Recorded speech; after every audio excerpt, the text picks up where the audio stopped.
આ તમે જુઓ, આ છે માટીના વાસણ। તો હેલો મિત્રો, નમસ્કાર, કેમ છો? સ્વાગત છે તમારું આપણી ચેનલના વધુ એક નવા વિડીયોમાં। મને મારા ખેતરમાંથી મળી આવ્યો છે ખજાનો। તો એ ખજાનો આજે હું તમને બતાવવાનો છું, તો બેને રહેજો મારી સાથે આ વિડીયોમાં ઠેર સુધી। અને જો તમે ચેનલ ઉપર પહેલી વાર આવ્યા હોય તો ચેનલને પ્લીઝ સબસ્ક્રાઇબ કરવાનું ભૂલતા નહીં ને વિડીયોને લાઇક પણ કરી દેજો અને વિડીયોને શેર પણ કરી દેજો। તો આપણે આપણા ઇન્ટરેસ્ટિંગ વિડીયોની શરૂઆત કરી। Let's go. હવે હું તમને ખજાનાની વાત કરું ને તો આ અમારું આખું ખેતર છે, બરોબર। આ ખેતરમાં અમે જ્યારે અહીં ખેડીએ છીએ ત્યારે અમને જોવો આવા પથ્થર અહીંથી જોવા મળે છે। દર વર્ષે આવા ઘણા બધા પથ્થર અમને અહીંથી નીકળે છે ને જોવા પણ મળે છે। અને આ વખતે તો કંઈક અલગ પ્રકારનું જોવા મળ્યું। આ તમે જુઓ, આ છે માટીના વાસણ। તો માટીના વાસણ પણ જે છે અહીંયાથી જ નીકળ્યા છે અને વાસણ પણ તમે જોઈ શકો છો કે બહુ જૂના છે। અંદાજે જ મને એવું લાગે છે કે 300 વર્ષ કરતાં પણ વધારે જૂના હશે। જુઓ તમે, આ માટીના વાસણ કંઈક આ રીતના છે। અને આ જુઓ તમે, આ તો પરફેક્ટ છે માટીનું વાસણ। જુઓ તમે, તો આ રીતના કંઈક ઘણા બધા અહીંયા માટીના વાસણ પણ અહીંયા નીકળે છે। અને પથ્થર તો અહીંયા જે છે એ દર વર્ષે નીકળે છે। અમારા ખેતરમાં લઈ જુઓ આવા માટીના વાસણ અને પથ્થર ને એવું નીકળે છે। આ માટીના વાસણ મને જ્યાં સુધી લાગે ત્યાં સુધી અંદાજ 100 વર્ષની, પણ હું તો કહું 300 વર્ષ કરતાં પણ વધારે જૂના હશે। કેમ કે આ માટીના વાસણ છે ને હવે તો કોઈ વાપરતું નથી। 100 વર્ષ સુધીની મારી પર તો કોઈ વાપરતો મને કોઈ દેખાતું છે નહીં। આ કદાચ વાપરતા છે 100 વર્ષ પહેલાં, પણ હમણાં તો કોઈ વાપરતું નથી, બરાબર। અને અહીં 100 વર્ષ પહેલાં જો અહીં કોઈ રહેતું હોય એવું કોઈ કહેતું નથી।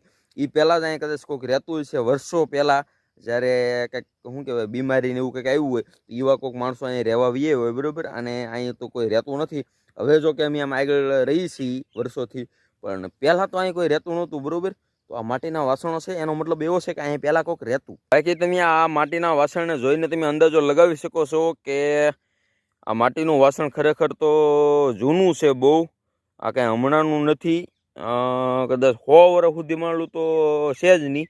જુઓ તમે, હજી પણ જે છે એ પરફેક્ટ છે। માટીના વાસણનો આકાર જે છે એ પરફેક્ટ છે। અને અહીંયા બીજા ઘણા બધા માટીના વાસણ છે। અને જો તમે આવા કંઈક અહીંથી જે છે એ પથ્થર પણ નીકળે છે। પથ્થર પણ કંઈક અલગ પ્રકારના છે અને પાકલ પથ્થર છે। જુઓ તમે, આ અમારું ખેતર છે અને એટલી જગ્યામાં જ નીકળે છે, લાટ બધી જગ્યામાં નથી કાંઈ નીકળતું। અને અહીંયા જુઓ તમે, આ છે જે ઠીકરા છે। જુઓ તમે, જો આ રીતના છે અને આ રીતનું છે। જો અહીંથી કંઈક ખજાનો નીકળી જાય ને મારા ભાઈ તો મેળ આવી જાય। પણ આવું મને લાગતું નથી કે હશે, મારો ભાઈ। 300 વર્ષ પહેલાં અહીંયા કોઈક રહેવા આવ્યું હોય એ પણ આવી જગ્યામાં, એની પાસે શું હોય? પાણાનું મકાન કરીને બિચારા રહેતા હોય તો કદાચ કોઈક રહેતું એ પાકું છે, પણ હમણાં તો કોઈ રહેતું નહોતું। આ 100 વર્ષ સુધીમાં તો કોઈ રહેતું નહોતું એવી તો ખબર છે। એટલે માણા વાતો કરતા હોય, મારા તો 20 વર્ષ છે, મને તો શું ખબર હોય, હુચ્ચાભાઈની ખબર હોય। પણ 100 વર્ષની મેલ પતા કોઈ રહેતું નહોતું, પણ એ પહેલાં મને એવું લાગે કોઈક રહેતું છે તો જ ભાઈ અહીંયા મકાન હોય કે જુઓ તમે અહીંયા પાણા નીકળે છે, માટીના વાસણ નીકળે છે। એટલે ટૂંકમાં અહીં કોઈક રહેતું તો ખરું, પણ કેવા રહેતું એ આપણને ખબર નથી। અહીંયા તમને જે બધાય પથ્થર જે તમને દેખાઈ રહ્યા છે આ બધા અહીંથી નીકળે છે। દર વર્ષે જ્યારે પણ અમે અહીં ખેડીએ છીએ ને એવા નીકળે છે। જ્યારે આપણે ફરતો પાવડો ને એવું મરાવીએ ને તો અહીંથી પથ્થર દર વર્ષે નીકળે છે। પણ આ વખતે કંઈક આવા માટેના વાસણ પણ જોવા મળ્યા છે। એનાથી આપણે અંદાજો લગાવી શકીએ કે અહીં કોઈક રહેતું તો હશે, તે તો પાકું જ છે। જુઓ તમે, આવા પથ્થર છે।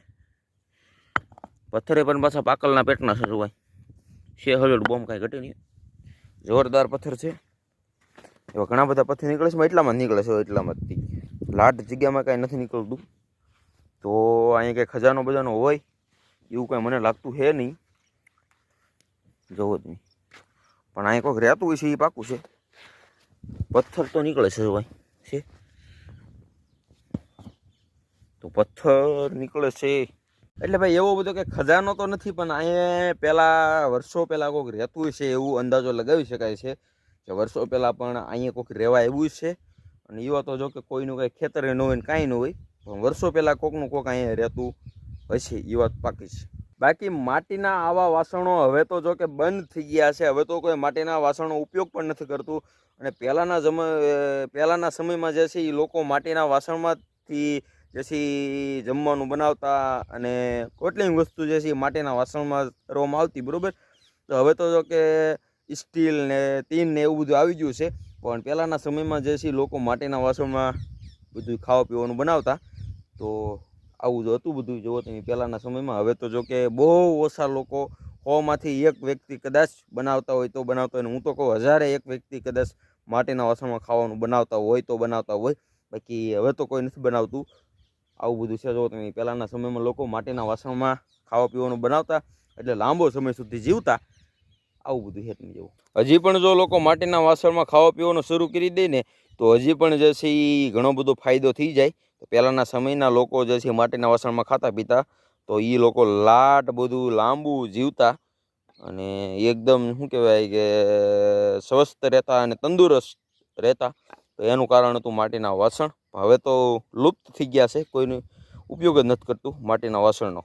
બાકી ભાઈ તમે જો થંબનેલ જોઈને આવ્યા હોય તો ભાઈ આપણને ખજાનો કહેવાય. આ એક પ્રકારનો ખજાનો છે, અનોખો ખજાનો છે, જે વર્ષો પહેલાંની વસ્તુ છે. માટીના વાસણ છે એ વર્ષો પહેલાંના છે, કાંઈ હમણાંના નથી ભાઈ, કે 20 વર્ષ પહેલાંના કે 70 વર્ષ પહેલાંના.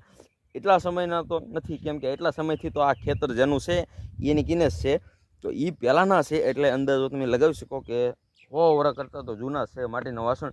કેમ કે તો જ એવા માટીના વાસણ જો તમે હજી હારાય છે ને તૂટી પણ ગયા છે. માટીના વાસણો જે છે આ સમયમાં મળી આવવા એ પણ એક ખૂબ મોટી વાત છે. કેમ કે હવે તો શું કહેવાય કે ધીરે ધીરે બધી વસ્તુ લુપ્ત થતી જાય છે, અને આ બહુ જૂના જમાનાની વસ્તુ જો તમને જોવા મળે તો એ બહુ સારી વાત કહેવાય. આમ તો જો કે ન જ મળે જોવા, અને મળે તો બહુ સારી વાત કહેવાય. જેમ કે આપણને જોવા મળી અને મેં તમને પણ બતાવી. તો તમે પણ યાર વિડીયોને લાઈક કરી દો. આવી વસ્તુ ક્યારેક તમને જોવા મળશે. તો ભાઈ બાકી આજનો વિડીયો આપણે જરાય લાંબો કરવાની ઈચ્છા છે નહીં. ટૂંકમાં માહિતી આપણે આપી છે. માટીના વાસણો આપણને જોવા મળી ગયા. હવે લુગડું લઈને જાય છે આપણે ખરનો ભારો વાળવા, પણ એ તમને હું નહીં બતાવું. જો તમને માટીના વાસણ જોવાની મજા આવી હોય, અંદાજિત 300 વર્ષ કરતાં જૂના માટીના વાસણો હતા, અને જોવાની મજા આવી તો વિડીયોને લાઈક કરી દેજો અને શેર પણ જરાક કરી દેજો. તો મળીએ છીએ બીજા નવા વિડીયોમાં. ત્યાં સુધી રામે રામ ડાયરાને.